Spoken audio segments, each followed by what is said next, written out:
Bon, vous allez vous installer là, hein? Quelle est la tâche du professeur pour le travail à rythme individuel? Bien, ce que je voudrais dire tout d'abord, c'est que ces séquences de travail à rythme individuel ne sont pas artificielles.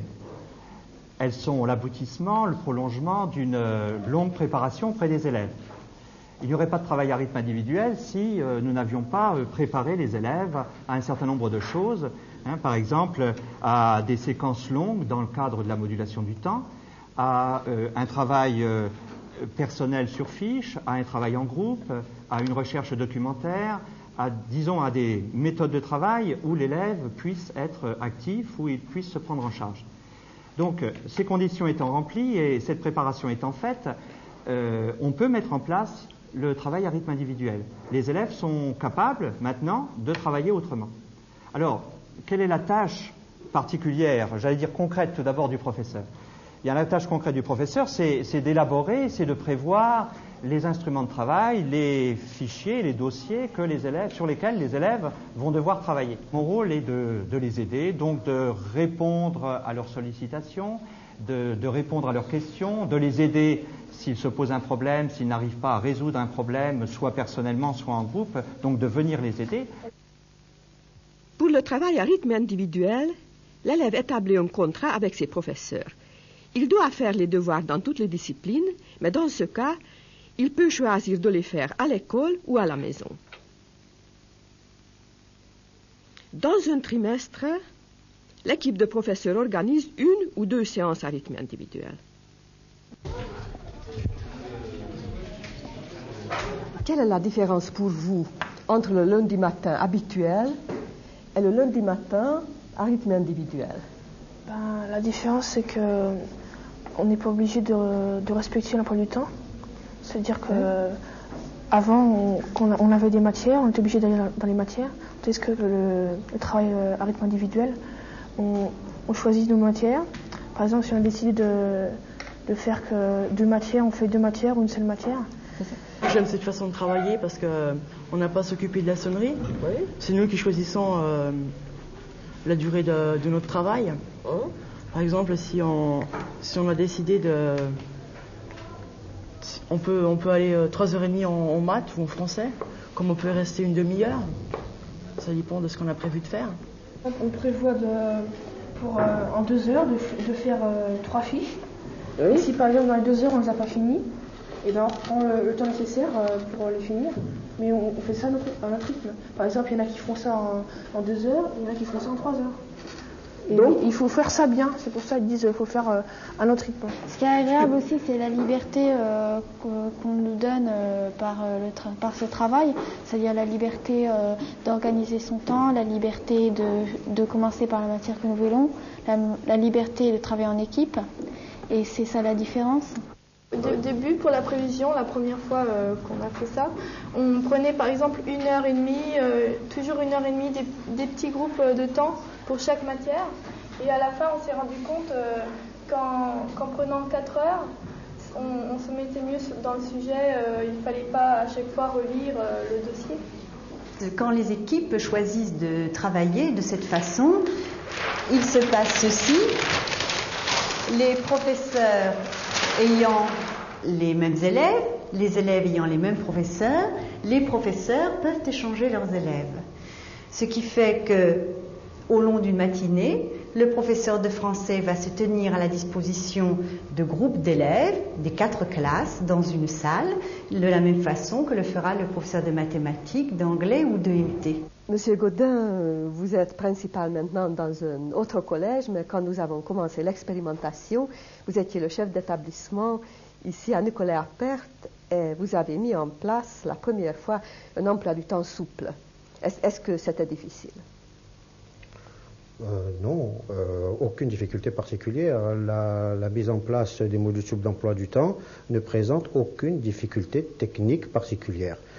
Disons même, moi je dirais même le contraire, c'est-à-dire qu'en ce qui me concerne, en tant que chef d'établissement, mon témoignage porterait davantage sur le côté positif. Ça m'a facilité inconsidérablement la tâche. L'équipe de collègues enseignants se réunit au mois de juin, elle détermine ses objectifs pédagogiques, En fonction de ces outils pédagogiques, elle met en place une structure temporelle, elle me propose cette structure temporelle, je regarde si techniquement cela peut être mis en place, si techniquement il n'y a aucun problème, je mets en place. Votre fils a connu pendant 2 ans une expérimentation de l'emploi du temps mobile. Qu'est-ce que vous en pensez? Étant parent d'élèves, au départ, j'étais contre cette expérience. Les 2 années ont apporté beaucoup à mon fils, car il avait une équipe de professeurs très motivés. Les enfants ont acquis une grande autonomie. Un travail continu a permis aux enfants de moins se diversifier. D'autre part, il y a aussi eu un travail de groupe où les enfants apportaient toutes leurs connaissances, ce qui a permis pour eux un grand enrichissement. Pour moi, je trouve que cette expérience a été positive. Quelles sont les incidences de l'emploi du temps scolaire sur la vie familiale? L'emploi du temps a une grande incidence sur la vie de famille car il faut gérer ensemble la vie professionnelle, la vie familiale, la vie personnelle et la vie scolaire de l'enfant. Alors l'avantage de cet emploi du temps, pour moi, pour ce que je trouve, c'est que je fais à ce moment-là un travail qui me semble plus pédagogique. Au lieu de fournir une organisation, simplement une organisation du temps, je présente un certain nombre de possibilités qu'élèves et professeurs pourront exploiter s'ils le veulent. Ça me permet également de faire partie d'une véritable équipe pédagogique. En tant que chef d'établissement, on est davantage intégré à la conception pédagogique d'un projet et en contrepartie, les enseignants sont également davantage intégrés dans la mise en place technique de l'emploi du temps. Dans l'académie, est-ce que vous voyez un intérêt par rapport à ce sujet?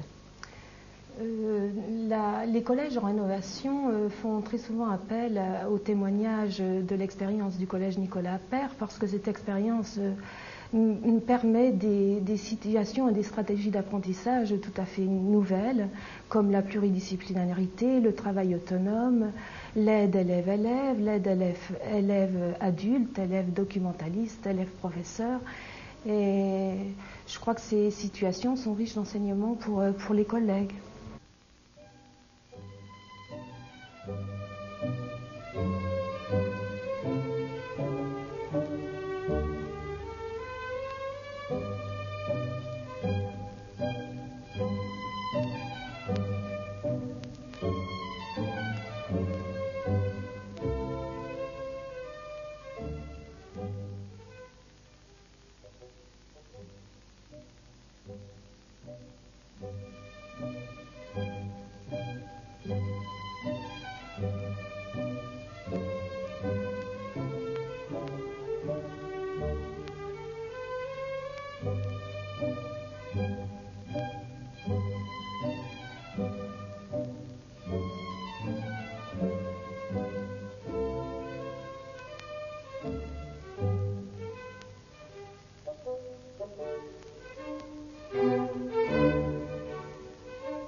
Les professeurs disent souvent que les pratiques pédagogiques variées demandent une autre durée que l'heure de cours.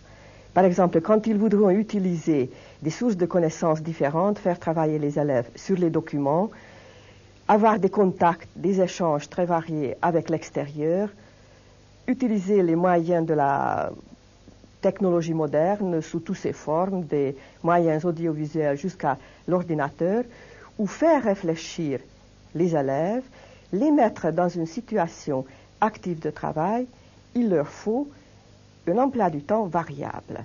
Il leur faut des séquences plus ou moins courtes, plus ou moins longues, où ils peuvent effectivement être accompagnés dans leur pratique pédagogique variée.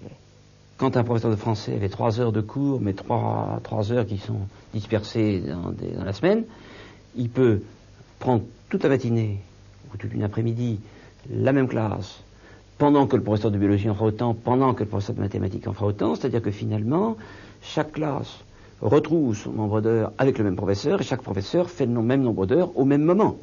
Donc l'emploi du temps n'est pas modifié dans le sens où les professeurs sont obligés à des contraintes différentes, les classes retrouvent leurs professeurs, simplement ce que vous permettez d'organiser, c'est qu'au lieu d'avoir 1 heure, et toujours 1 heure, et seulement 1 heure, je dis bien toujours et seulement, les professeurs peuvent faire beaucoup plus de ce qu'ils veulent. L'emploi du temps qui est établi au mois de septembre pour être utilisé de la même manière jusqu'à la fin de l'année ne donne pas de lieu de négociation. Il n'y a pas de possibilité de changer régulièrement et généralement les durées de séquence parce que cet emploi du temps était établi pour rester immobile.